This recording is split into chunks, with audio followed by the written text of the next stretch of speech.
कैलाश में विहारा, भोले हरी जटा में, शंकर हरी जटा में, बहती है गंगाधारा, बहती है गंगाधारा, बहती है गंगाधारा, धारा रे धारा बहती है गंगाधारा, बहती है गंगाधारा, बहती है गंगाधारा, भोले थारी जटा में, शंभो थारी जटा में, बहती है गंगाधारा, बहती है गंगाधारा।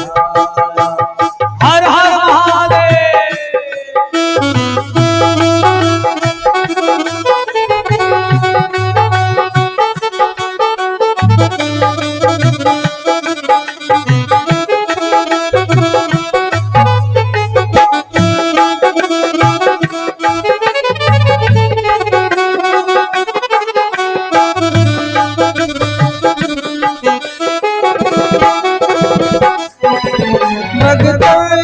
वसनधारी बस राज की सवारी, वसनधारी बस राज की सवारी, भक्तों के हितकारी रे बाबा, भक्तों के हितकारी, कैलाश में विहारा, कैलाश में विहारा, भोले थारी जटा में, शंभु थारी जटा में, बहती है गंगाधारा, बहती है गंगाधारा। हर हर महादेव।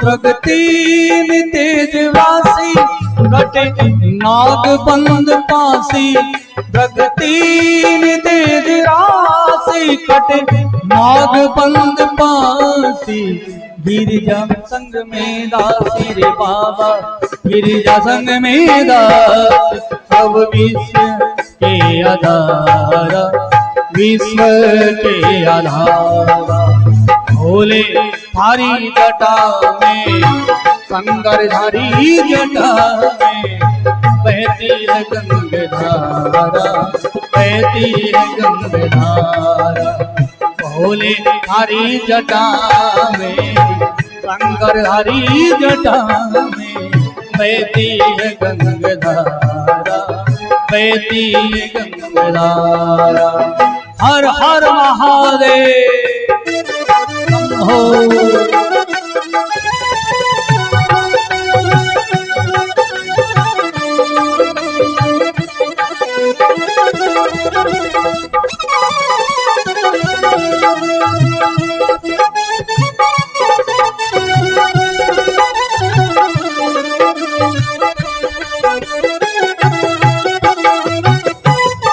शिव नाम जो उच्चारे, सब दोष पाप तारे, शिव नाम जो उच्चारे, सब दोष पाप तारे, ब्रह्मानंद ना विसारे, ब्रह्मानंद ना विसारे, भव सिंधु से ही पारा, सिंधु से ही पारा, भोले धारी जटा में, शंभु धारी जटा में, बहती है गंगाधारा, बहती है गंगाधारा, भोले धारी जटा में, शंभु धारी जटा में, बहती है गंगाधारा, बहती है गंगाधारा, ओ बहती है गंगाधारा,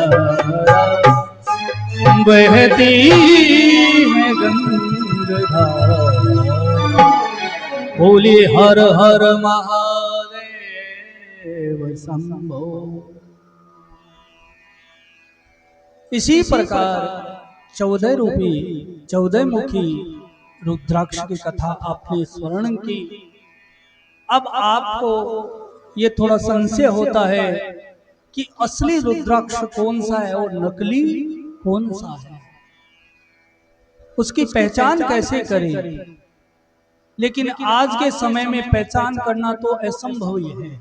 क्यों कि ऐसे ऐसे बुद्धिजीव हो गए हैं कि नकली रुपये बना लेते हैं, और ऐसा ऐसा है कि नकली सब्जियां भी बनाने लग गए हैं। तो रुद्राक्ष ये मानो कि 90% तो आजकल नकली आते हैं, 90%। बाकी 10% आपको कहीं से मिल जाएं भगवान की कृपा से तो असली है। और वैसे थोड़ी सी पहचान है रुद्राक्ष की। यदि आपके पास कोई रुद्राक्ष हाथ में आया है तो आप उसको पानी में डूबो। अब पानी में यदि वो डूब गया तो असली है, और यदि वो ऊपर तैरने लग गया तो नकली है। इसके बाद में यदि पानी का कलर वैसा का वैसा है रह जाए तो ये मानो कि ये असली है, और उसका कलर थोड़ा चेंज हो जाए पानी का तो वो नकली है। बाद में यदि आप उनको धूप में सुखाओगे तो वैसे पहले था वैसी की वैसी चमक है उसमें, तो वो असली है, वरना नहीं है। लेकिन आजकल दुनिया में पाप का कोई अंत नहीं है। लोग नकली काम इतना कर रहे हैं, इतना कर रहे हैं कि रुद्राक्ष भी नकली बनाने लग गए हैं। और मैं जो आपको नियम बताया हूँ ये नियम भी नकली में हो सकता है, इसका कोई निश्चित प्रमाण नहीं है। डूब भी जाएगा, कलर भी फेड नहीं होगा, लेकिन असली तो वही माना जाता है कि वृक्ष के अपने आप सामने आंखों से तोड़ा है और उस वृक्ष से आप लेकर आए हो, वही असली माना जाता है। और सबसे श्रेष्ठ रुद्राक्ष वही है जिसमें हम रुद्राक्ष के अंदर डोरा पहनाते हैं। तो डोरा पहनाते हैं उस टाइम एक बीच में धागा पहनाने के लिए सुराख होता है। यदि वो सुराख स्वतः ही उसमें बना हुआ है तो वो सबसे उत्तम रुद्राक्ष है। यदि डोरा पहनाने के लिए किसी वस्तु से हम उसमें चित्र करेंगे तो वो उत्तम नहीं कहा जाएगा। रुद्राक्ष तो है लेकिन उत्तम नहीं कहा जाएगा। उत्तम रुद्राक्ष में स्वतः ही उसमें छिद्र बना हुआ होता है। यही लगभग पहचान है, लेकिन आज के समय में पहचान करना भी बड़ी मुश्किल है। बोलिए शंकर भगवान की जय हो। अब कथा आती है भोलेनाथ की शिवलिंग की। सबसे पहले ये शिवलिंग कब उत्पन्न हुआ था, कैसे उत्पन्न हुआ था, ये तो मैंने इस सृष्टि की रचना में आपको पहले बता ही दिया है। और जो नहीं सुना है थोड़ी सूक्ष्म रूप में आप सुन लीजिए। जब ब्रह्मा और विष्णु दोनों आपस में झगड़ने लगे कि मैं बड़ा हूं मैं बड़ा हूं, दोनों का झगड़ा रोकने के लिए एक अग्नि का स्तंभ दोनों के बीच में खड़ा हुआ। वो ही सबसे पहले शंकर भगवान का शिव उत्पन्न हुआ था। सबसे पहले शिवलिंग की स्थापना भगवान शंकर स्वयं ने ही की थी, ब्रह्मा और विष्णु को ज्ञान देने के लिए। और वैसे शिवलिंग 3 प्रकार के होते हैं। एक तो होता है स्वयंभूलिंग, यानी इस धरती से स्वयं जो प्रकट भगवान की कृपा से जो शिवलिंग उत्पन्न हुई है उसे कहते हैं स्वयंभू लिंग। और दूसरी होती है प्रतिष्ठित लिंग। प्रतिष्ठित लिंग किसे कहते हैं कि यजमान के द्वारा, कई बार हम मंदिरों में देखते हैं कोई यजमान बनता है और मंदिर में शिवलिंग की स्थापना करवाते हैं, उसे कहते हैं प्रतिष्ठित लिंग। और उसकी आकृति और लंबाई चौड़ाई जो यजमान प्रतिष्ठा करवा रहा है उसकी ऊंचाई सिर्फ उस यजमान के 12 अंगुल के ही समान होनी चाहिए। ऐसी आकृति का आप शिवलिंग प्रतिष्ठित करोगे तो आपको बहुत लाभ मिलेगा। तीसरा होता है बिंदु लिंग। बिंदु लिंग वो होता है जो आप चित्र में कई बार शिवलिंग देखते हो ना, तो चित्र की शिवलिंग की भी कई लोग पूजा करते हैं, लेकिन श्रेष्ठ पूजा तो आप यदि कहीं मंदिर में प्रतिष्ठित लिंग है उसी की करोगे तभी आपको फल मिलेगा। इसीलिए 3 प्रकार की शिवलिंग होती है। पहली है स्वयंभू लिंग, दूसरी है बिंदु लिंग और तीसरी है प्रतिष्ठित लिंग, जो प्राण प्रतिष्ठा करवा के ब्राह्मण उनकी स्थापना करते हैं। बोले शंकर भगवान की जय।